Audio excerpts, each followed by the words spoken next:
warahmatullahi wabarakatuh. Alhamdulillah, puji syukur kepada Allah telah melimpahkan segala rahmatnya kepada kita, sehingga pada hari ini kita bisa berkumpul di ruangan yang berbahagia ini untuk mengikuti pengimbasan atau diseminasi budaya positif dan program Guru Penggerak.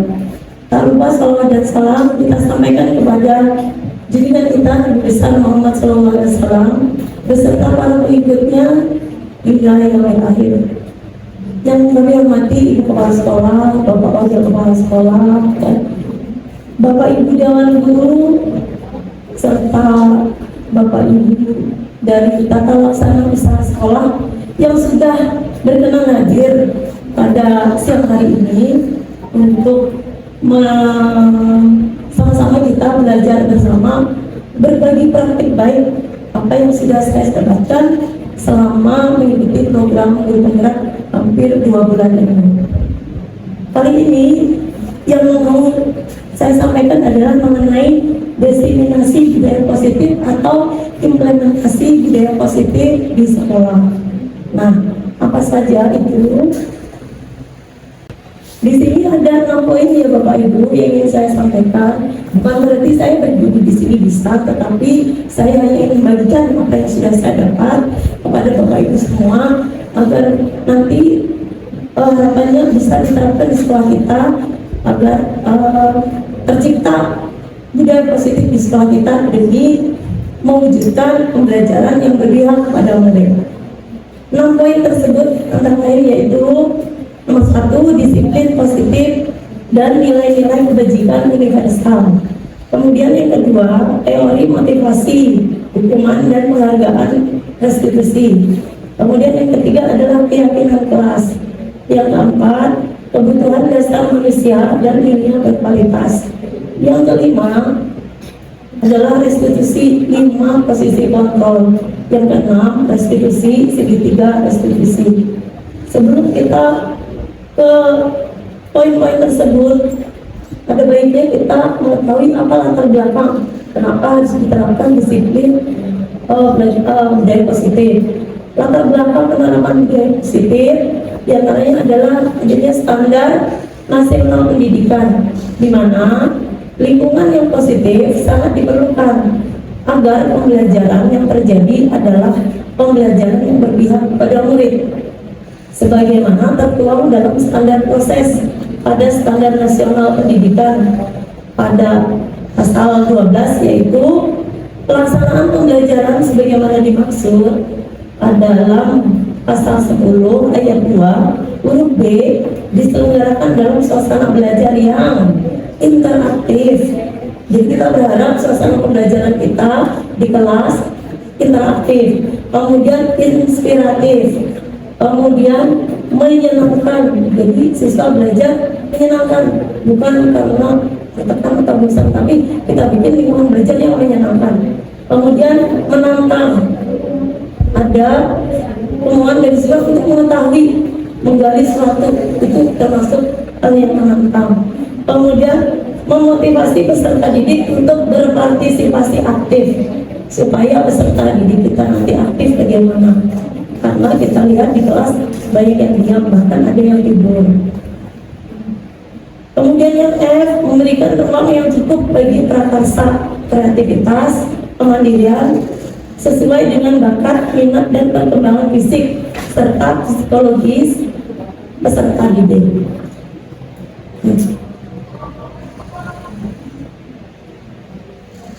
Nah, sebelum kita memasuki poin ini ya Bapak Ibu, kita akan mengadakan kegiatan pemantik. Di sini saya minta ini sudah berpasangan berhadapan-hadapan. Yang sebelah kanan mengepalkan tangan dengan pasangannya masing-masing tempat duduknya, ya.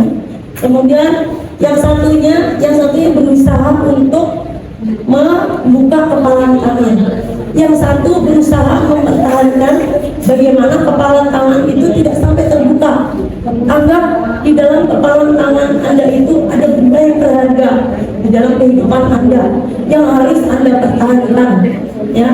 Jadi bayangkan menyimpan sesuatu Bapak Ibu di dalam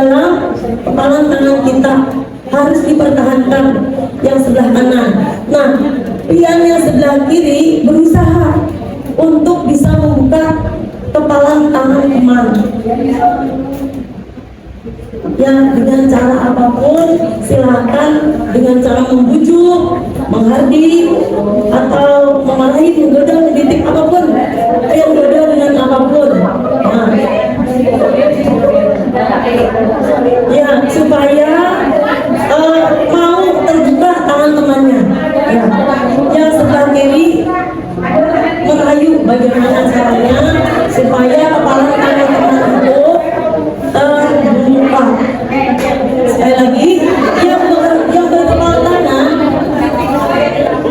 harus mempertahankan. Ya, silakan Bapak Ibu.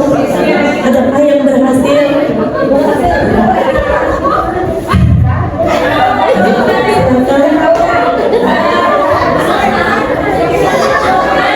Dengan berjumpa dengan rayuan, bahkan mungkin iming-iming mau dikasih apa?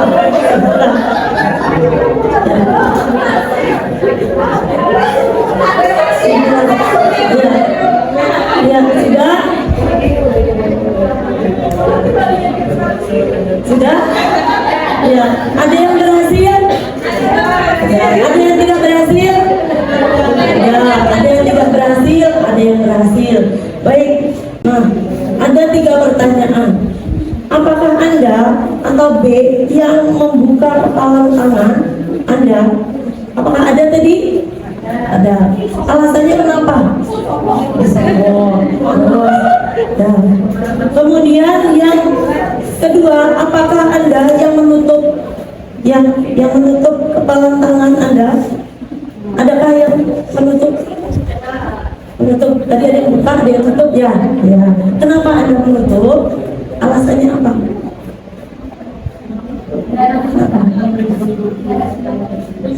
Menjaga, karena tadi ada sesuatu yang berharga. Ya. Nah, dalam kegiatan ini sesungguhnya pertanyaan yang ketiga Bapak Ibu, dalam kegiatan ini sesungguhnya siapa yang memegang kendali membuka atau menutup tangan kita? Siapa? Diri sendiri. Ya, betul. Walaupun tadi ada yang membuka, ya, jawabannya adalah memang benar diri sendiri. Nah, tentu kita sendiri yang memegang kendali kontrol terhadap diri kita, bukan orang lain. Meskipun nanti ada yang membuka, ya, itu tergantung pada diri kita masing-masing sesuai dengan kebutuhan kita saat ini. Seperti Boci misalnya tadi, karena 100.000 katanya. Nah, mungkin dari kepentingan kebutuhan 100.000 tadi dia mau membuka. Nah, ya. Nah, demikian juga Bapak Ibu, kalau ini kita kembalikan ke anak murid. Siapa yang bisa mengontrol anak murid adalah bukan anak murid saja, diri kita, ya, mungkin yang sudah berkeluarga, anak kita di rumah. Siapa yang bisa mengontrol diri sendiri adalah diri sendiri. Yang memegang kontrol itu adalah diri sendiri. Mau membuka atau menutup itu kontrolnya ada pada diri sendiri. Menurut William Glasser, dalam teori kontrol teori yang kemudian hari berkembang dengan dinamakan choice theory, meluruskan beberapa miskonsepsi tentang makna kontrol. Jadi kontrol tadi ada kesalahan konsepnya. Ada yang mengatakan bahwa satu ilusi guru mengontrol murid. Kita bisa mengendalikan murid. Tentu kita tidak bisa, karena murid punya kemauan sendiri. Kita tidak bisa mengontrol. Itu kesalahan. Kita bisa mengontrol murid, kita bisa mengarahkan diri, tapi dia punya kemauan sendiri. Tidak bisa kita kontrol. Ya. Yang kedua, ilusi bahwa semua penguatan positif, efektif dan bermanfaat. Kita bilang nanti kalau membingungkan, kita baca aja di sini. Penguasaan positif atau bujukan ada bentuk-bentuk kontrol. Bujukan, nah nanti kalau dia mengerjakan tugas, nanti nilainya tinggi. Salah satu bujukan agar nanti anak bisa terkontrol mengerjakan tugas. Ya. Tetapi itu tidak akan bisa berlangsung lama. Segala usaha tadi, jika terulang nanti juga akan menjadi tergantung, dia tidak punya motivasi dari dirinya sendiri. Itu kesalahan dari miskonsepsi dari kontrol tadi, kita kontrol siswa. Yang kedua tadi adalah ilusi bahwa kritik dapat membuat orang merasa bersalah, dapat menguatkan karakter. Ilusi bahwa kritik dan membuat orang bersalah dapat menguatkan karakter.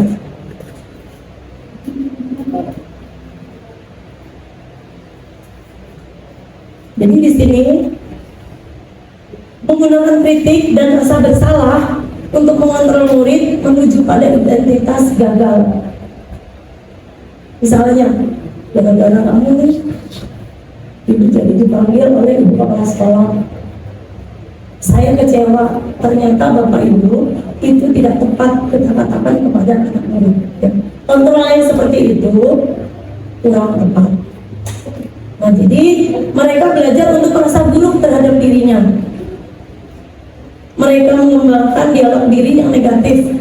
Kadang kala sulit bagi guru untuk mengidentifikasi bahwa mereka sedang melakukan perilaku ini, karena seringkali guru cukup menggunakan suara halus untuk menyampaikan pesan negatif.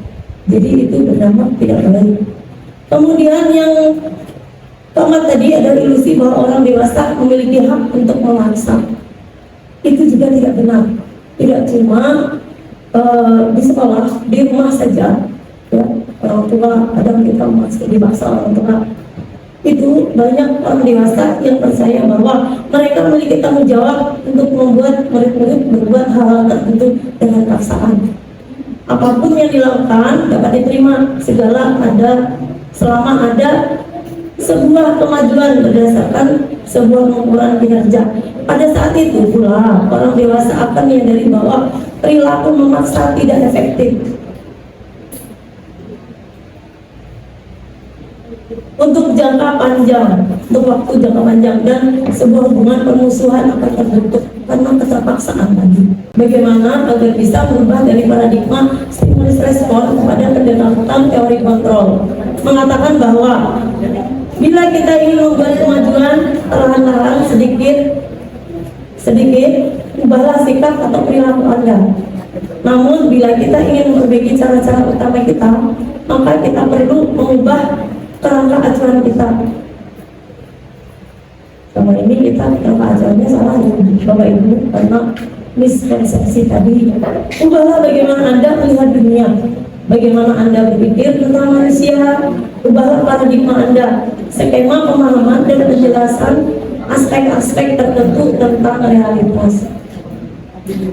Nah, di sini ada perbedaan stimulus respon dan teori kontrol. Kepada salah satu Bapak Ibu, saya minta untuk membantu membaca stimulus responnya, nanti saya membaca teori kontrol. Anda Sari mungkin silahkan dibacakan stimulus respon, nanti saya menjelaskan teori kontrol. Stimulus respon satu-satu. Ya.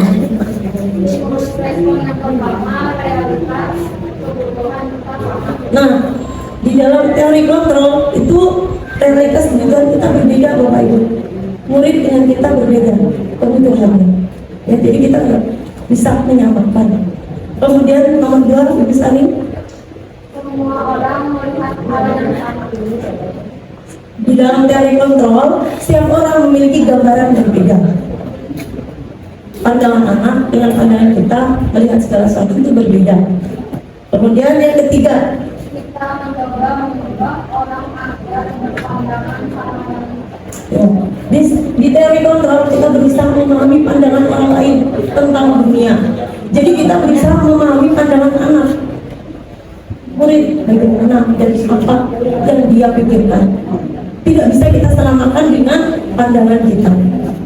Berikutnya Bu Sadi. Nah, kalau di teori kontrol, semua perilaku memiliki tujuan, baik itu baik ataupun perilaku buruk. Punya tujuan berdasarkan kebutuhan ini. Berarti akan ada kebutuhan berdasarkan. Silakan lagi cari. Kita beranggapan tadi kita bisa mengontrol siswa, tetapi di teori kontrol Hanya Anda yang bisa memegang kendali kontrol diri kita masing-masing sesuai dengan kebutuhan tadi. Seperti mengangkat di tangan, ada yang membuka, nah ada yang mengambil. Kebutuhannya dia perlu sesuatu dan sesuai ilmu yang diberikan. Ada yang tidak mau karena mempertahankan tadi.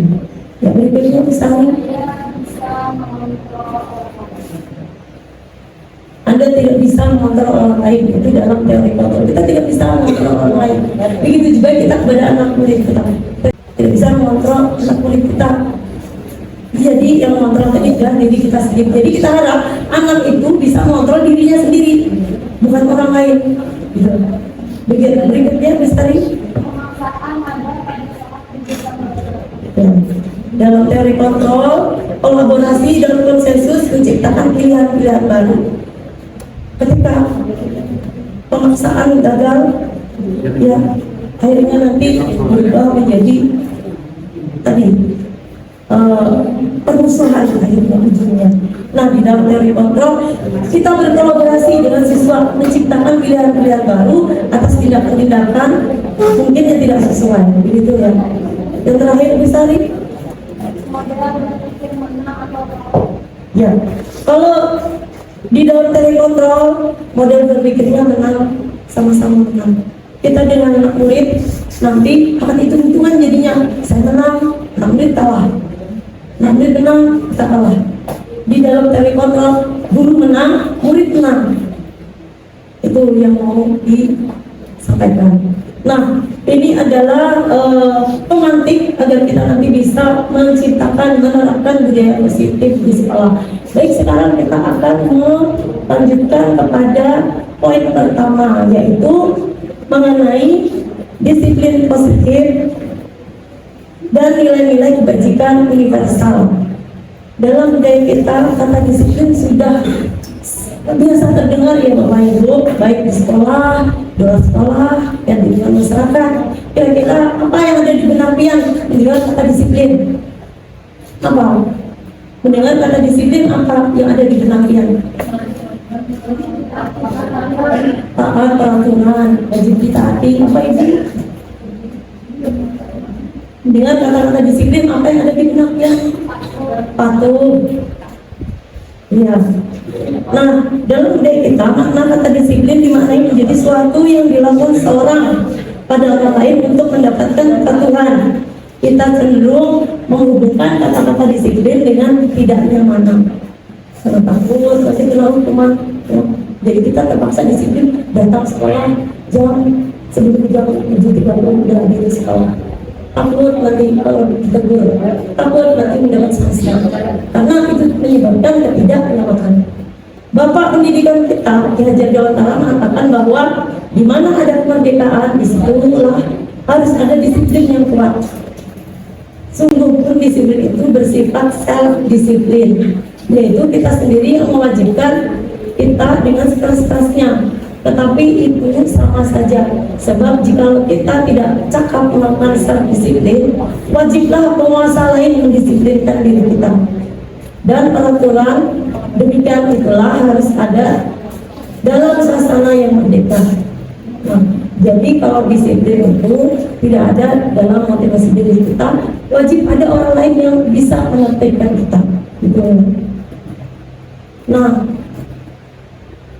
di lain, Ki Hajar Dewantara juga mengatakan bahwa mencapai kemerdekaan atau dalam konteks pendidikan kita ini saat ini untuk menciptakan murid yang merdeka, syarat utamanya adalah harus ada disiplin yang kuat. Disiplin yang dimaksud adalah disiplin diri yang memiliki motivasi internal. Jadi yang kita harapkan nanti adalah disiplin dari diri sendiri, dari anak murid itu sendiri, bukan dari eksternal, tapi dari internal. Jika tidak memiliki motivasi internal, motivasinya tidak ada dia untuk melaksanakan disiplin, maka kita memerlukan pihak lain untuk mendisiplinkan kita atau motivasi eksternal, karena berasal dari luar, bukan dari dalam diri kita. Nah, makna disiplin menurut Ki Hajar Dewantara sejalan dengan pandangan Diana Gosen dalam bukunya Restructuring School Disiplin, di mana menyatakan bahwa arti dari kata disiplin berasal dari bahasa Latin disiplina yang artinya belajar. Kata disiplin, murid atau pengikut, ya, untuk menjadi seorang murid atau pengikut, seseorang harus paham betul alasan mengapa mereka mengikuti suatu aliran atau ajaran tertentu, sehingga motivasi yang terbangun adalah motivasi intrinsik, bukan eksternal. Berikutnya, nilai-nilai kebajikan universal. Apa yang dimaksud dengan nilai-nilai kebajikan universal? Adalah nilai-nilai kebajikan yang ingin kita tanamkan, adalah sifat-sifat positif manusia yang merupakan tujuan mulia yang ingin dicapai setiap individu.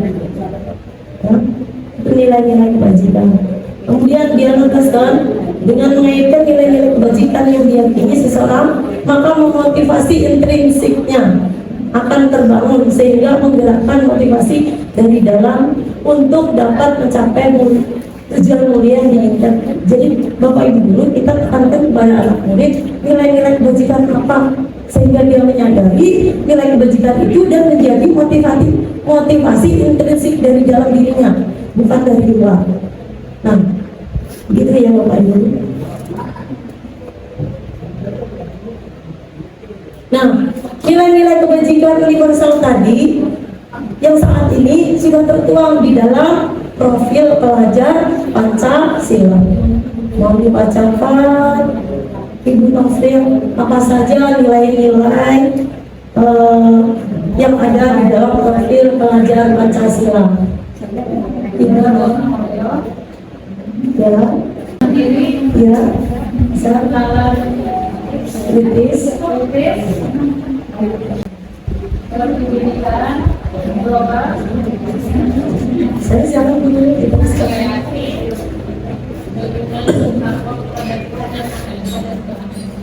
ya. Jadi para pembuat kebijakan ini pasti sudah berpikir lama dan matang untuk merumuskan nilai-nilai yang ada di profil pelajar Pancasila, di mana ingin diterapkan nilai-nilai kebajikan universal. Contoh-contoh nilai kebajikan universal yang lain sangat banyak. Salah satunya di situ bisa dibaca peduli, keterbukaan, rajin, keberanian, santunan, komitmen, kreatif, belas kasih, semangat, percaya diri, kedermawan, belas kasih, kejujuran, bertujuan, dermawan, tegar rasa, harga diri, gotong royong, rendah hati. Kalau Ibu Abi sambung, silakan dibacakan mulai integritas. integritas, kebahagiaan, keadilan, baik hati, kesetiaan, berprinsip, bersahaja, beraturan, kedamaian, keteguhan hati, rasa hormat, tanggung jawab, pengabdian, bijaksana, bersyukur, toleransi, percaya, tulus hati, ketegasan, dan pengertian. Ya, terima kasih.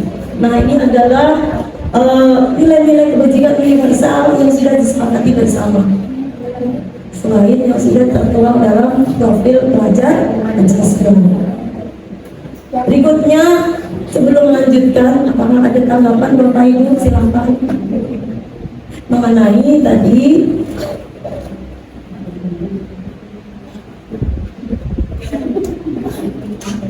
ya, disiplin maksudnya dengan nilai kebajikan universal.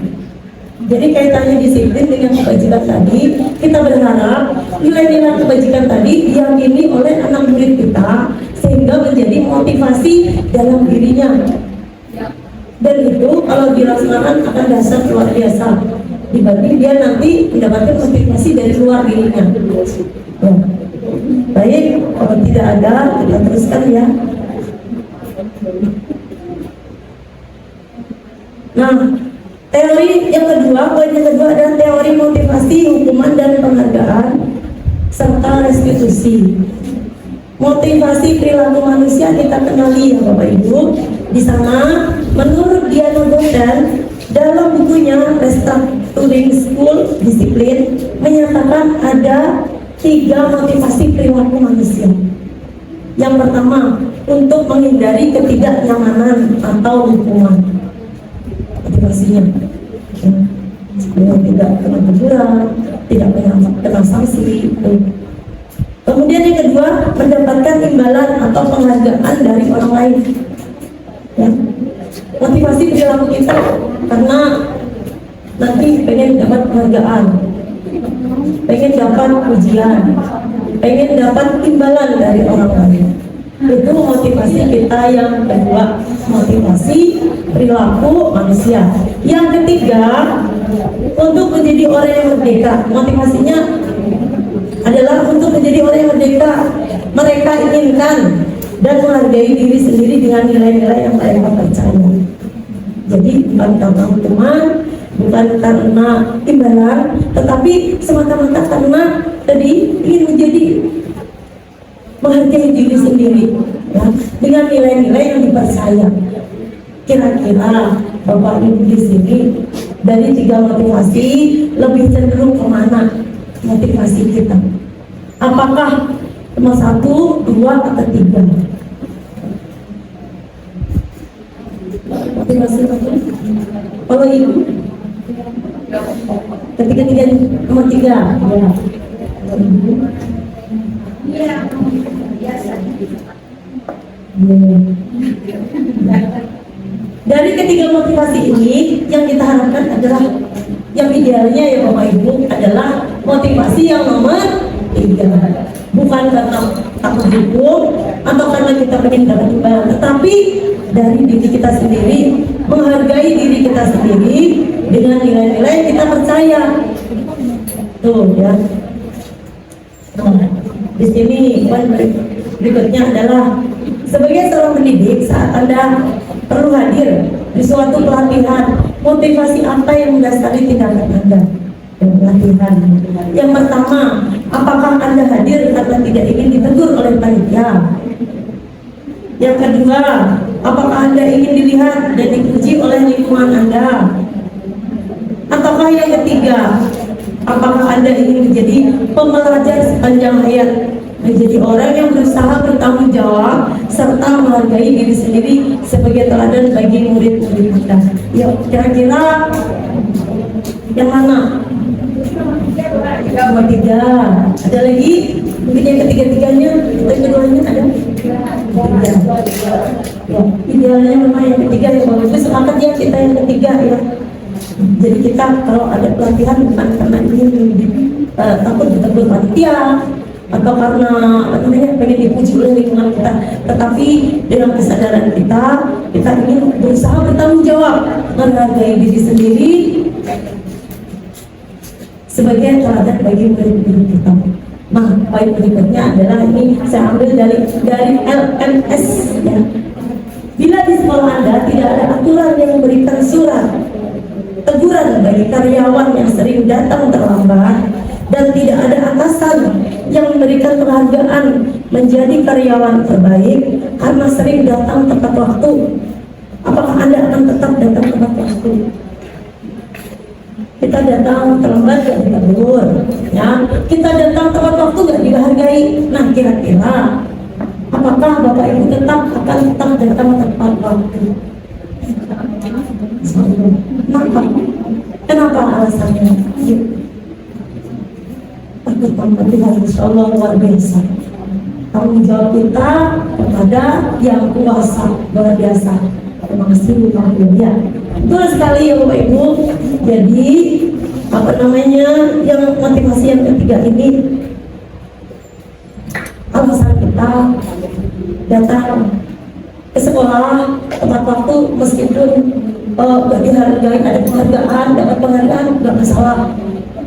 Bukan karena kita takut ditegur, tidak tertentu, karena kita memiliki tanggung jawab terhadap diri kita. Tanggung jawab tadi termasuk nilai kebajikan. Ya, itu yang kedua. Nah, hukuman dan penghargaan. Al-Fiqon mengemukakan baik penghargaan maupun hukuman adalah cara-cara mengontrol perilaku seseorang yang menghancurkan potensi untuk pembelajaran yang sesungguhnya.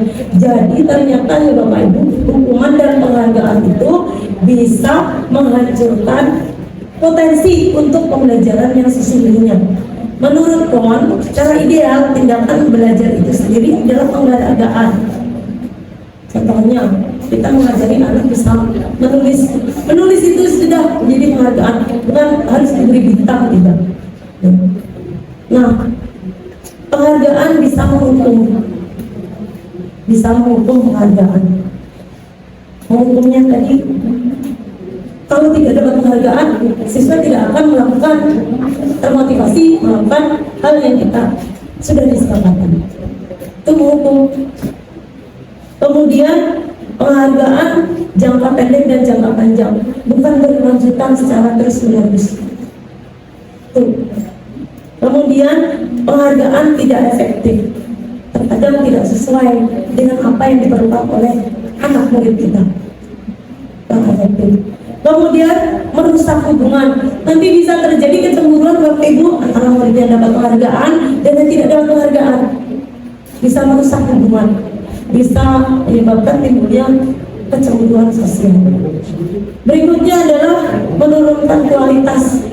Jadi anak murid nanti lihat hadiahnya apa ya? Kalau dia cuma gitu enggak, sembarang aja. Oh hadiahnya gede, bagus. Oh saya harus mengerjakan dengan yang terbaik.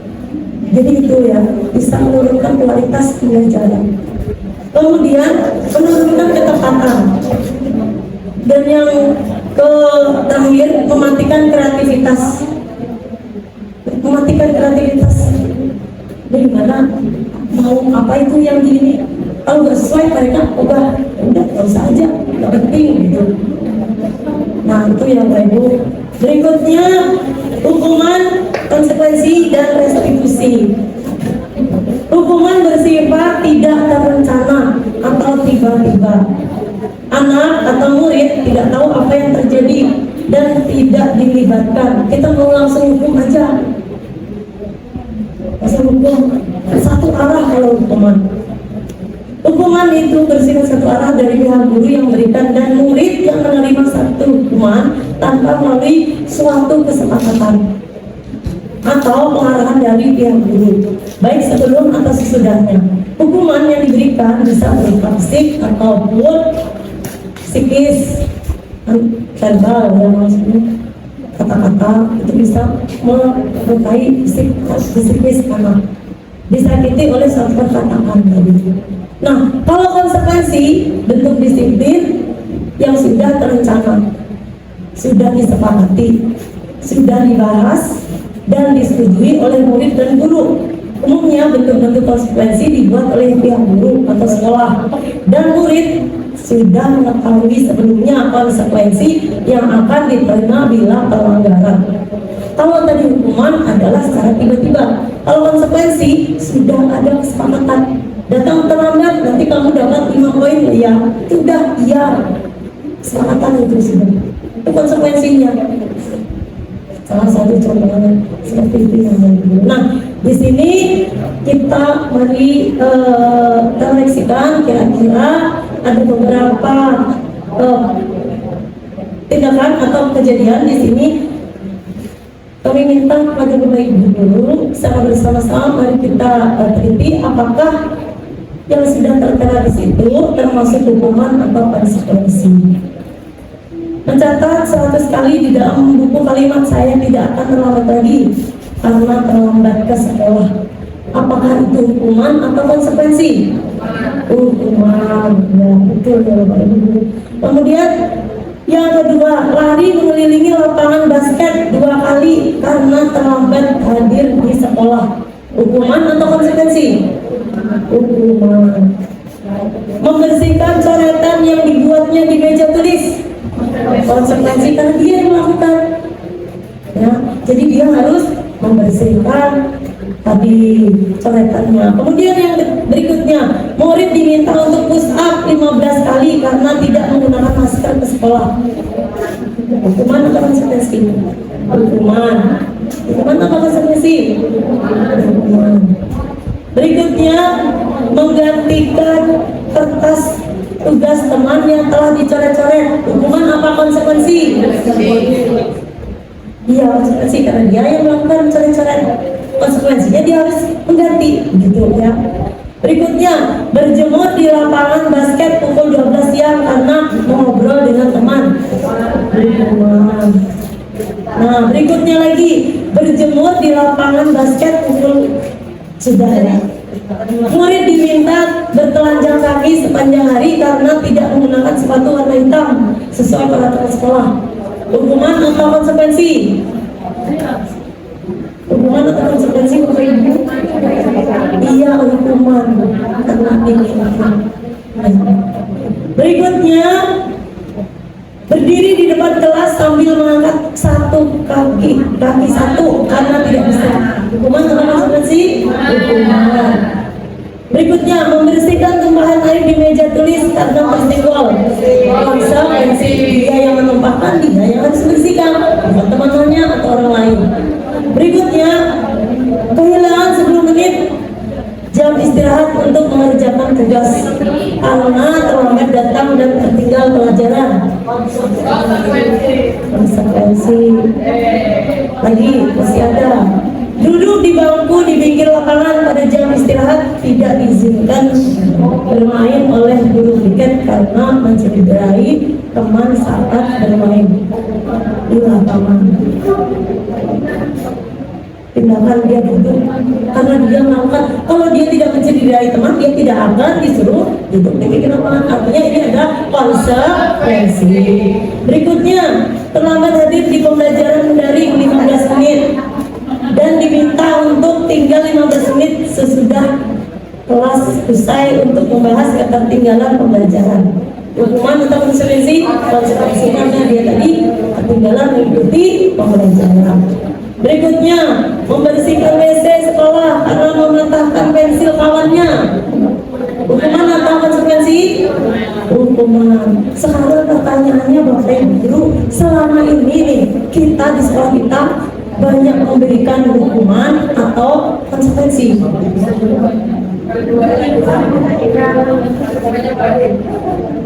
Hukuman atau konsekuensi seimbang ya? Seimbang. Nanti sabar ya. Restitusi tadi hukuman penghargaan yang konsekuensial. Restitusi, apa itu restitusi?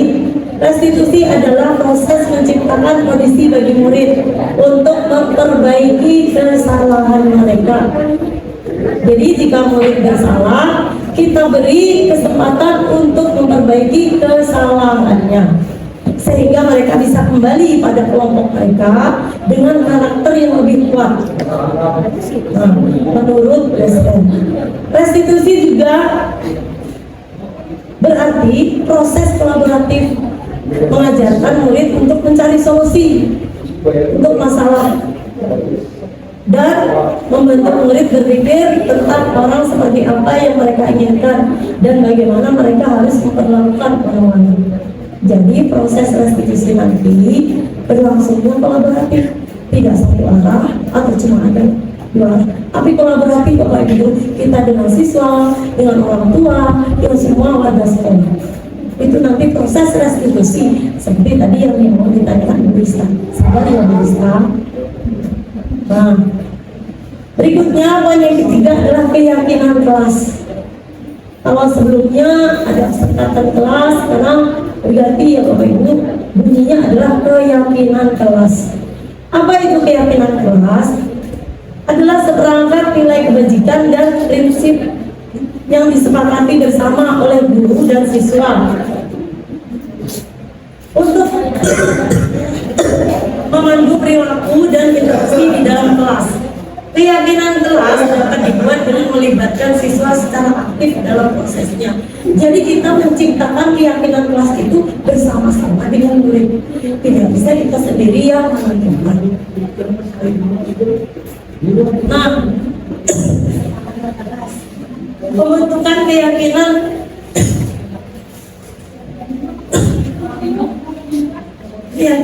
sekolah atau kelas. Saatnya adalah keyakinan kelas bersifat lebih abstrak. daripada peraturan yang lebih rinci dan konkret. Kemudian keyakinan kelas berupa pernyataan. Terima kasih. Keyakinan kelas berupa pernyataan universal.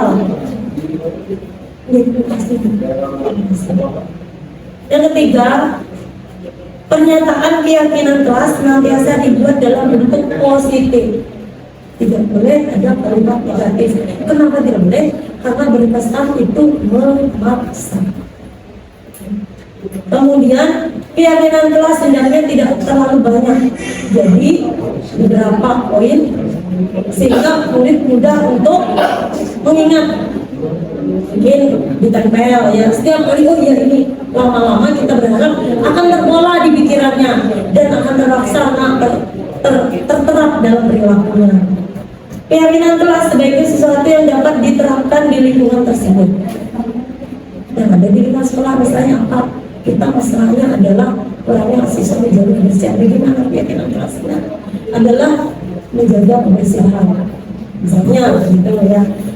Kemudian yang keenam, semua warga kelas hendaknya ikut berkontribusi dalam pembuatan keyakinan kelas lewat kegiatan curah pendapat. Yang ketujuh, bersedia meninjau kembali keyakinan kelas dari waktu ke waktu.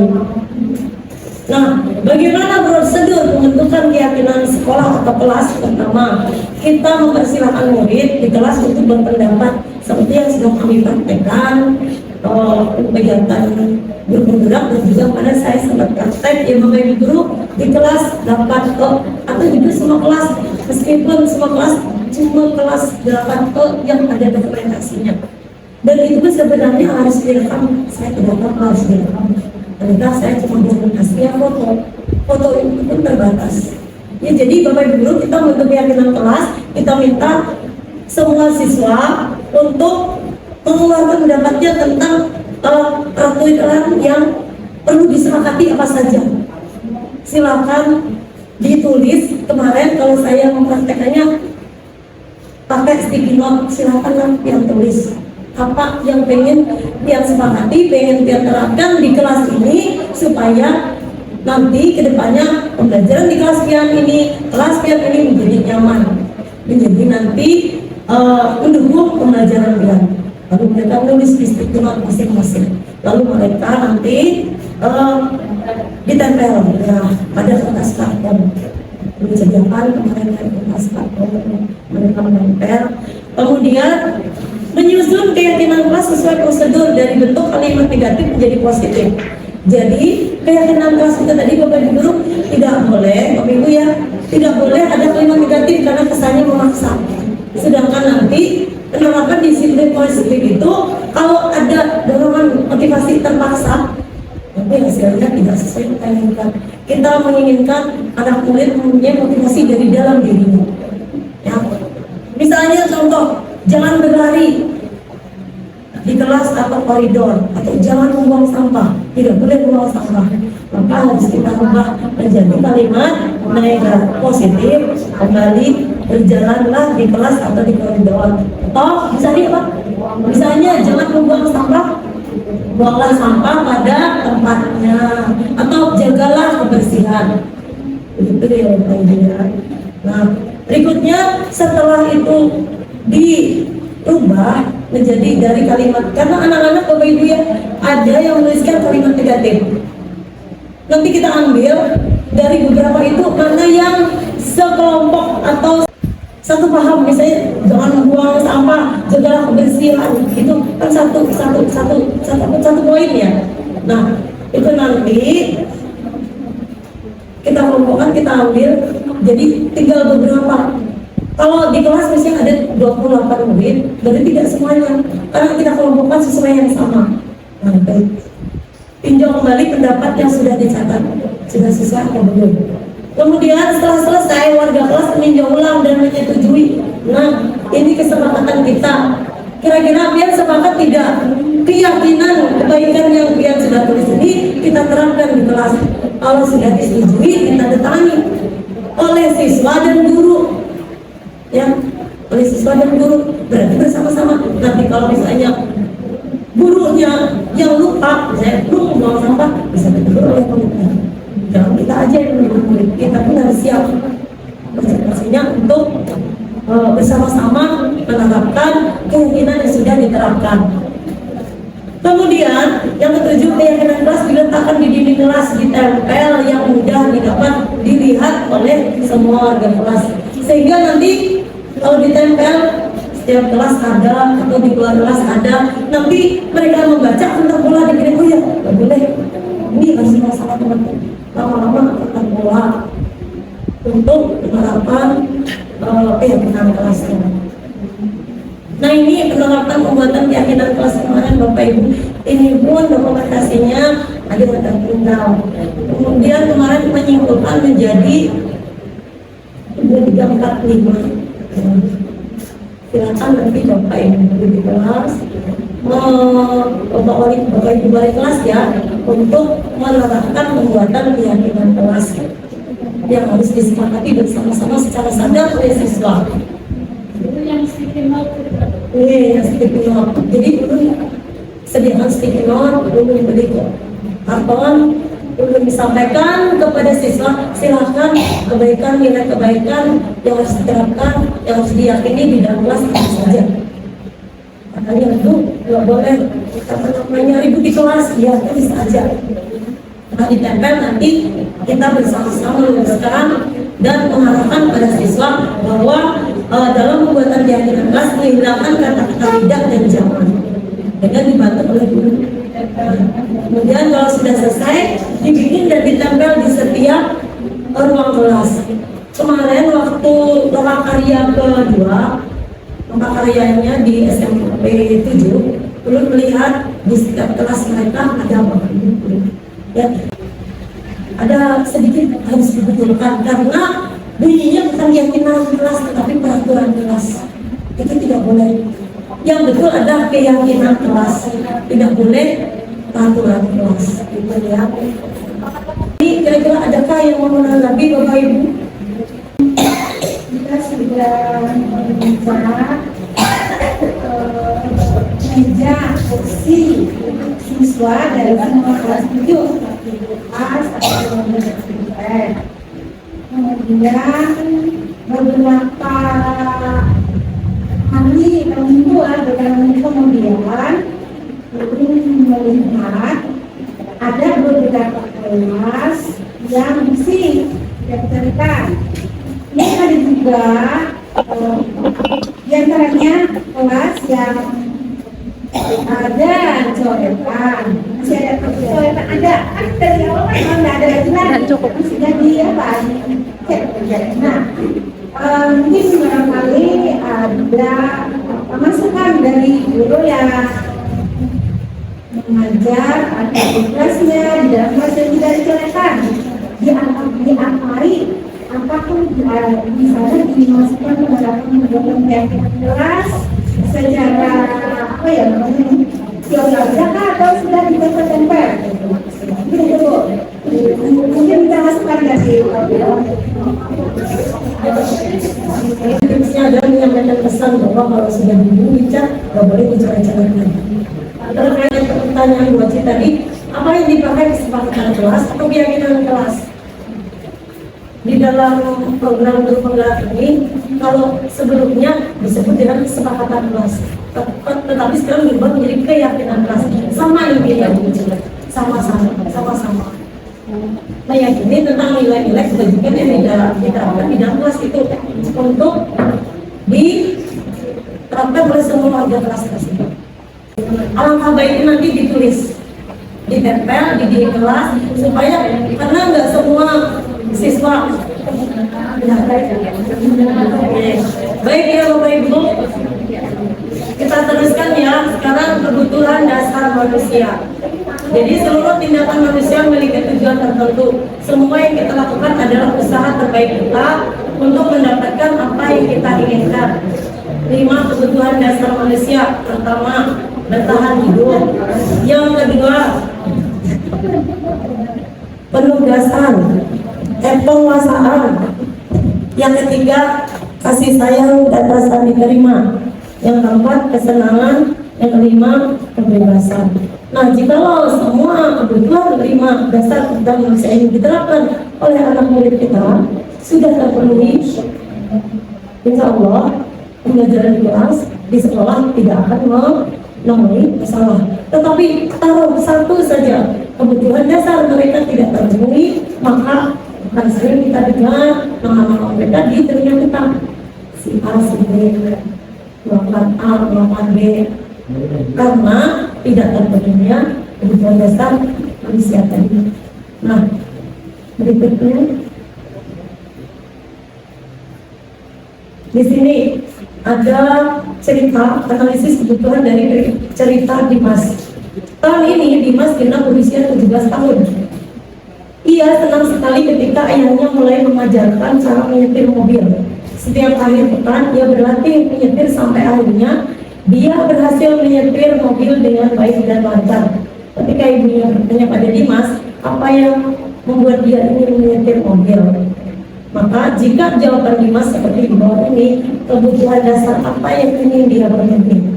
Ketika Dimas bisa menyetir mobil, lalu ibunya bertanya, tadi ada 5 kebutuhan dasar. Pertanyaan pertama, pernyataan jawaban Dimas seperti ini, menyetir mobil itu adalah seru, kira-kira kebutuhan dasar apa? Bertanya, penguasaan, kasih sayang, kesenangan, atau kebebasan? Apa ibu? Kesenangan yang betul, senang, senang dia. Nah, berarti dia terpenuhi kebutuhan kesenangan. Sama misalnya di kelas kita belajar dengan media ini, itu seru, berarti terpenuhi kesenangan dia. Saya belajar, dia juga selain bersenang-senang dia juga belajar gitu. Berikutnya, biar bisa menyetir mobil bersama teman-teman tuh, bersama teman-temannya. Kira-kira kebutuhan dasar apa? Dia kasih sayang. Berikutnya, aku merasa bangga dan keren. Kira-kira kebutuhan dasar apa yang sudah terpenuhi? Bersama. Berikutnya yang terakhir, aku senang ketika pergi ke tempat-tempat yang aku suka. Apa? Kebebasan. Itu yang ini. Berikutnya, restitusi 5 posisi kontrol. Restitusi adalah proses yang dilakukan secara kolaboratif menciptakan kondisi bagi murid untuk memperbaiki kesalahan mereka sehingga mereka bisa kembali pada kelompok mereka dengan karakter yang kuat. Nah, posisi kontrol itu ada 5 Bapak Ibu. 1, sebagai penghukum. Posisi kontrol kita sebagai guru, ya, sebagai penghukum, sebagai pembuat rasa bersalah, sebagai teman, sebagai pemantau, dan sebagai manajer. Sebagai penghukum kita langsung kasih hukuman ke siswa. Ya. Sebagai pembuat rasa bersalah, tadi kita berkata kepada siswa, ibu kecewa gara-gara kamu ini jadi robek misalnya, atau gara-gara kamu nak ibu dipanggil oleh ibu kepala sekolah misalnya. Itu membuat rasa bersalah, posisi kontrol seperti itu. Kemudian ketiga sebagai teman. Sebagai teman itu tidak akan menyakiti karena mengontrol melalui persuasi pendekatan. Kita ya begini sebagai teman. Jadi kalau diterapkan seterusnya, nanti bertanya-tanya sekali 2 kali mungkin kita bisa menjadi teman mereka, tapi nanti akan muncul siapa ibu sih, siapa saya, ibu siapa saya siapa. Nah, berikutnya sebagai pemantau. Sebagai pemantau itu adalah berdasarkan peraturan transaksi. Kamu hari ini terlambat datang ya, jam berapa masuk? Nah, sudah telat 5 menit. Berarti kamu konsekuensi harus apa? Dapat poin gitu. Itu pemantau. Nah, manajer ini adalah posisi kontrol yang terbaik yang seharusnya dimiliki oleh guru. Apa itu manajer? Manajer adalah posisi di mana guru berbuat sesuatu bersama dengan murid, mempersilahkan murid mempertanggungjawabkan perilakunya, mendukung murid agar mendapat dapat menemukan solusi atas permasalahannya sendiri. Jadi kita bersama-sama dengan guru menjadi manajernya, kita mempersiapkan dia bertanggung jawabkan dan cari solusinya. Kemudian yang keenam adalah restitusi segitiga restitusi. Apa itu? Segitiga restitusi adalah merupakan satu proses dialog yang dijalankan oleh guru ataupun orang tua agar dapat menciptakan atau membentuk karakter murid yang bertanggung jawab. Segitiga restitusi itu berupa 3 tindakan ya Bapak Ibu. Yang pertama adalah menstabilkan identitas dari gagal menjadi sukses. Kita berkata pada murid, nah tidak ada manusia yang sempurna. Ibu juga pernah melakukan kesalahan itu. Itu contoh dari menstabilkan identitas, sehingga dia tidak merasa terpojok. Gitu. Kemudian 2, validasi tindakan yang salah. Proses pengakuan tindakan dia. Kamu pasti punya alasan berbuat seperti ini. Ya. Jadi jadikan kesalahan ini sebagai pembelajaran. Itu adalah validasi tindakan yang salah. Yang ketiga adalah menanyakan keyakinan. Nah, kalau dia datang terlambat, kira-kira sesuai nggak dengan keyakinan sekolah kita? Tidak, keyakinan mana? Tidak disiplin waktu. Seperti itu ya. Berikutnya, ini adalah salah satu restitusi yang sudah saya terapkan kemarin siswa saya kelas 8F, di mana kasusnya adalah ada 2 kasus sebenarnya Bapak Ibu ya. Ini 1 kasus saja.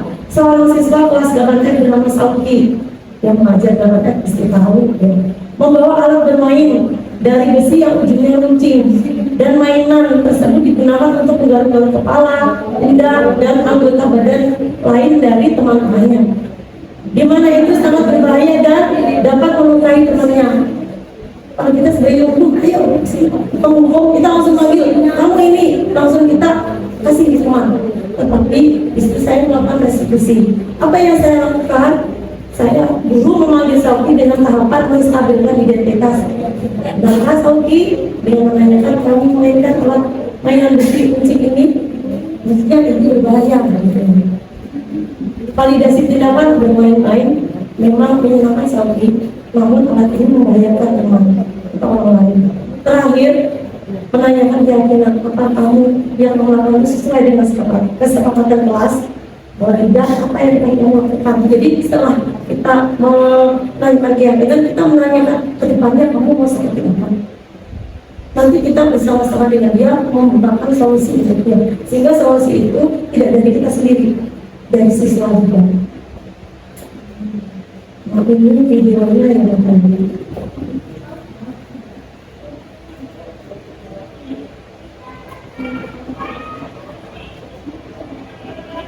Tahu kenapa ini panggil?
dan kita percaya hal ini bisa menjadi tidak disimpan.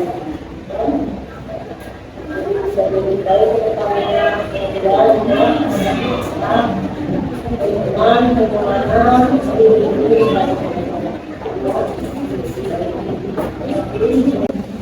video singkat mengenai restitusi yang sudah berusaha saya laksanakan. Dan setelah tindakan itu, apa tindakan lanjutannya setelah restitusi itu? Ini membantu selalu untuk memberikan alternatif cara bermain dan bercanda yang tidak merugikan orang lain. Sampaikan ke dia, kamu bisa bercanda dengan cara misalnya main bola, atau main apa namanya, pisut atau apa begitu ya. Nah, kita harus juga kasih solusinya. Kalau dia tidak bisa menyampaikan apa solusinya. Kemudian melakukan monitoring terhadap sikap Sauki dengan cara mengadakan interview dengan teman sebaya, apakah sikap Sauki setelah adanya kesempatan itu dia mampu berubah menjadi lebih baik lagi. Jadi itu juga bertanya sama temannya, Sauki masih tak bermain seperti itu? Enggak. Dan saya juga menanyakan kepada Sauki, apakah kamu masih mau tidak? Alhamdulillah, ya sekarang tidak pernah bawa mainan itu dan sekiranya bisa membayangkan apa. Itu baru satu contoh tindakan yang Bapak Ibu guru di kelas. Masih banyak tindakan-tindakan siswa yang memerlukan restitusi dari kita. Jadi yang berikutnya adalah memberikan reward kepada Sauki. Alhamdulillah Sauki, kamu sekarang sudah menjadi pribadi yang baik, motivasi kata-kata yang seperti itu ya Bapak. Nah, terakhir ini adalah penutup. Saya minta Ibu Oci untuk membacakan. Seperti para pemimpin yang memiliki pengetahuan di dalam tentang keadaan kayu, jenis-jenisnya, keindahan dan cara-cara berpikirnya. Seperti buat seorang guru satunya memiliki pengetahuan di dalam tentang seni mendidik. Bedanya, guru mengukir manusia yang memiliki hidup lahir dan batin diajari orang lain. Semoga kita bisa seperti yang diharapkan oleh belajar di kami. Semoga kita kedepannya bisa berusaha menerapkan budaya positif sedikit demi sedikit untuk menerapkan di dalam kelas melalui keyakinan kelas. Terima kasih sampai di sini. Atas perhatiannya, ulun mohon maaf kalau ada kata-kata yang tidak berkenan. Depannya, mari kita bersama-sama berkolaborasi untuk menerapkan budaya positif karena tidak bisa diterapkan oleh hanya satu orang guru atau hanya satu kelas saja, tetapi semua guru dan semua kelas hanya menjadi warga sekolah. Terima kasih Bapak Ibu guru. Wassalamualaikum warahmatullahi wabarakatuh.